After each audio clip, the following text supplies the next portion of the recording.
if you watch our show, there's guys who talk about it. I know obviously everyone always gets hooked onto the new names of people you bring in, but this week, Patrick Mahomes sat down with James Palmer and Steve Mariucci on NFL Network after practice, I believe, on Monday. And he's discussed the receiver room, and we got a little insight on how they're going to be using Mecole Hardman this coming season, and who's the last man standing from our receiver room of years past. But Pat said something really interesting, and this full quote was, quote, "I think Mecole has taken that step to fill that spot that Tyreek did in those deep routes. He's accepted that challenge and will have everybody kind of developing and doing different types of stuff, but he's about to be a big part of it, and I'm really excited for him," end quote. We've all seen Mecole take reps as a Wildcat quarterback, and he did it a few times last year, but he's doing it in training camp too, so they're using him all over the field. And you start to see his utilization kind of go up, and even in that last game we saw in the AFC Championship game where he was calling for the ball. I mean, he wanted that. He was feeling it. And everyone's kind of gotten not blinded by blinded in a way by the new guys you brought in, Juju, MVS, Skyy Moore, naturally new guys, right? But are people sleeping on Mecole Hardman? I think a lot of people are changing their tune on Mecole Hardman after hearing this quote that Pat said this week. But are you surprised that Mecole's going to be the Tyreek replacement?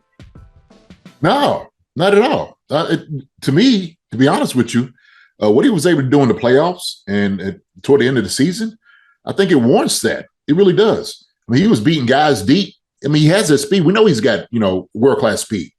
All right. We know he could make guys miss. And so whenever you have a guy that has that electric ability, escapability, you got to utilize it. And so Mecole, to me, was making strides and steps to be that guy, right? And I think in his mind, he was almost seeing it because he realized, like, look, okay, your first year, you kind of trying to find your way. Second year, it's like the bumps and the bruises, you go through things. Third year, okay, you got to start making the staple about who you are, right? What type of player you're going to be. And I think Mecole, man, he absolutely showed that. So from, being in the backfield, right, doing the reverses, Wildcat, like I said, stretching the defense, finding the window and just getting open. I mean, that's what he's got, man. He has that ability. So that doesn't shock me whatsoever. I think what turned a lot of people off, because everybody wanted to talk about it, was where was his dedication during off season? Oh, where was Mecole Hardman? Is he going to work? Or he's not serious about this? Look, how it works in the NFL, and most guys understand you got a clock, and we realize, okay, that there's opportune time to make money. You know what I'm saying? And so sometimes when you're getting out of a rookie contract, you realize that what I'm putting on film is going to help me on my next contract, right? And so if that might be the motivating factor, he ain't got to be at the facility. You don't have to see him everywhere all the time. Doesn't mean the man's not working, right? And so I've always thought that Mecole was, just who he was and how he spoke and him wanting the ball. I'm like, that's showing confidence. That's showing that he's starting to feel himself into where he fits into the whole scheme of things. And so I think when Tyreek departure, he was like, whoa, shoot, bet. Then, the door's fully open for me, right? To kind of be that guy. And I think he was ready to fit into that role.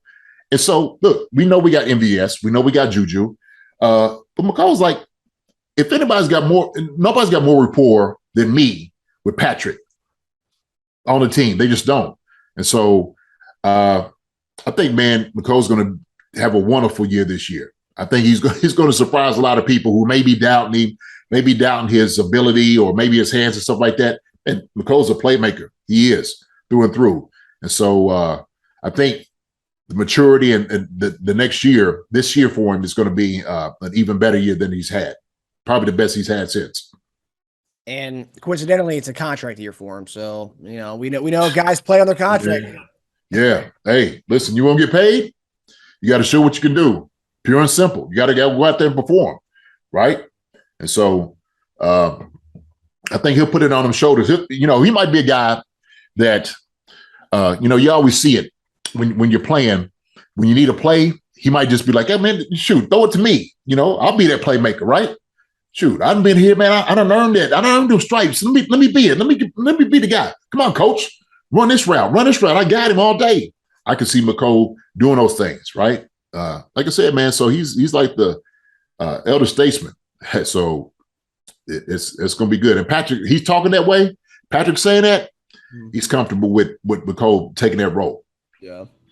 Yeah, I think even I think when we first did first talked about the Texas workouts, I don't think we knew if Mecole was there yet. He was already starting to get flack for it. And then he was there. I mean, he wasn't in the first images or videos that came out about that, but he was there. He ended up coming with Travis later on.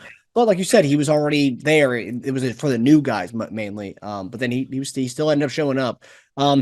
You're a big fantasy guy, and a big question as far as for fantasy football is the Chiefs receivers.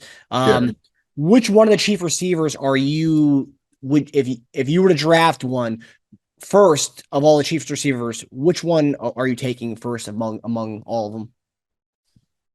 First one I'm taking is probably Juju. Juju will probably be first. Mecole will probably be second. And then MVS and Skyy is probably third around there, right? And I think Mecole and Juju is going to be the ones getting probably the brunt of all the passes. Is what I'm looking at. And so I want to see how the preseason. Well, it might change when the talent start getting drafted. I want to see how the preseason works, and I'm like, hey, Mecole might be the guy that should be the number one, but I think it should be them two. Juju and Mecole. So I think Juju got a lot to prove. It's his contract year, right? He's on a 1-year deal. So we got two guys fighting for their contract next year. Yeah. So, yeah. And you think Juju's probably more PPR league kind of guy, more points per reception? Oh, yeah. I think so. Yeah, definitely. But I think, that's when Mecole has the ability, because he's going to be doing stuff out the backfield. Like I said, reverses and all different things like that. They're going to run the football with him. So that will eat into maybe some of the passing and catches and stuff like that. But, if he, rushes and stuff into the end zone, shoot. That stock goes up. Yes, sir. Yes, sir. Yeah. No, I saw a friend of mine asked me about which one of the Chiefs receivers would you take first. And I'm like, oh, man. I went Juju obviously first, just like you, and then I was like, outside of that, I was like, I don't know, it's pretty much a toss up, but I think Hardman, based on him taking snaps at the backfield, and what you said too kind of brings up something. It's the fact that he was so confident towards the end of that season where he was like I want the ball, so much so that he's arguing with Tyreek Hill on the sideline about, I don't know what they were talking about, but I think it seems to me, I think he thought he was open on a lot of the stuff that was going on. So he, Yeah. And it probably is just frustration because, guys always want the ball. If you expect them, man, I'm open. How come he's looking for me? It's like, hey, man, look, it's a scheme of things. A lot of guys open. Shoot, Tyreek's like, man, I'm open all the time, right? Ain't no sense us sitting over here fussing and saying that on the sideline. All it's going to create is just more division, right? You don't want to do that. Yeah. Shoot, we're winning. We scored. So don't be mad at it, you know? And so it was like the same thing when they went to Coleman when he what was it? He dropped a pass, a fumbled a pass. What was it? Oh, it was. That when Travis and him was like, hey, man, we going to need you on this. And that's what I think he fumbled the football. Yeah. They was like, look, we're going to need you. We're going to need you on, to come back. And he did. So. Yeah. But it exudes confidence. I know that's the best way of doing it, but it exudes confidence. And that's, there's no Tyreek Hill there. Now you step up and here we go. Yeah. There's a fine line between confidence and arrogance, right? Yeah. Because you can be confident in your abilities. The arrogance could get you really in trouble, because you might feel like you deserve something, and that can make you angry and bitter. And you don't want to be that guy. No. But yeah, so for all you fantasy football players who are listening and watching, Juju and Mecole Hardman would be JD's top two receivers to take from the Chiefs. Absolutely. So I know this is a team that everybody wants to get the main receiver from. And obviously the main receiver, that's where the tight end goes. And if you want to draft tight end pretty high, then by all means, go for it. I don't think you'll be disappointed. No. Shoot, come on.